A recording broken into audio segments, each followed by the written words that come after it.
Mem, I would talk to myself when I started Life Farm, because sometimes we need a reminder of ourselves and who we are, so that we may know where we've decided to go and grow. Hezior told the council. By accepting convenience, we are denying and rejecting self-intuition and genuine innovation. There had begun a change in the way I understood the way world worked. It wasn't an overnight transformation, but I slowly progressed away from the destructive habits and manners I had developed through my depression years. I began to hate getting drunk, and high something in my spirit and soul was denying me the satisfaction found through my intoxicated experiences. Family was on my mind more. Ronolf and Sabbath both had children by now, and Rumi was well off working his career. I had finished off what my parents started, but had sold myself short in attempt to experience things they would never have to as a preventative measure. Events in my life and causes behind my past actions had started to become clearer to me. I needed to change who I was, and not into who I used to be or who I expected to be, but into who I knew in my heart I was destined to be. I just had to figure out how to get there. Who or what do I believe in? I wasn't taught as a child to believe in gods or goddesses, nor deities or demigods. I was raised in an age where people worshipped or prayed to a singular god, although it varied in different religions, cultures, and societies.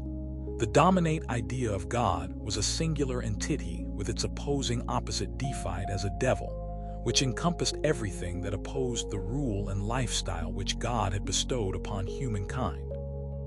Yet I believed more in what I saw and experienced, that is what I had come to believe. I believed the power of self, that is the power of the individual, that we as humans create our own heavens and hells, that we also create our lives by focusing our thoughts into reality.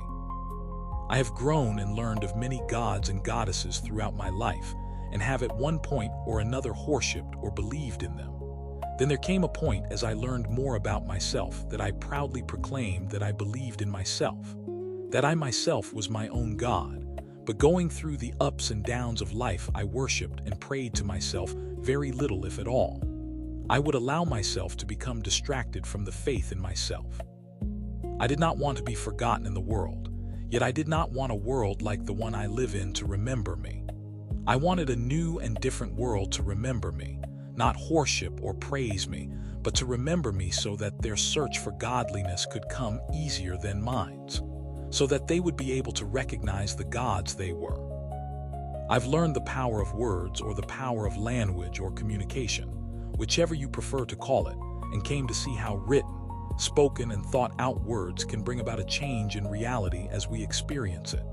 This is why and how I will create the change in my world, and in doing so secure my place in the memories of humankind. I will teach us all how to access and become the gods within ourselves. The first step in this is to become a god myself. Life Farm is not a religion. Instead, it is a way of living which will help us cultivate the godly energies we have been endowed with at birth. It shall create the conditions in which individuals can grow spiritually, mentally, and physically, so that we may become strong and sturdy in our beliefs of ourselves. It will require the re-education of every individual born and raised of this world of today's day and tomorrow's yesterday. I shall write, speak, and think of the new guidelines to living, as well as the moral implications of change. I will be the first to enact these guidelines and the first to teach them. A forgetful night. Years went by, and Life Farm had taken on a life of its own. It had become the dreams I had envisioned so long ago. I was educating the masses and giving them a different outlook on life and freedom of opportunities never presented during that time within the nation. I had traveled and began opening up new locations in different states. That had become my life, traveling and teaching something I thought was never possible. My family had taken control of operations within my hometown as I traveled, and kept true to my idea of not placing me above the concept of Life Farm. It was known as something that just existed.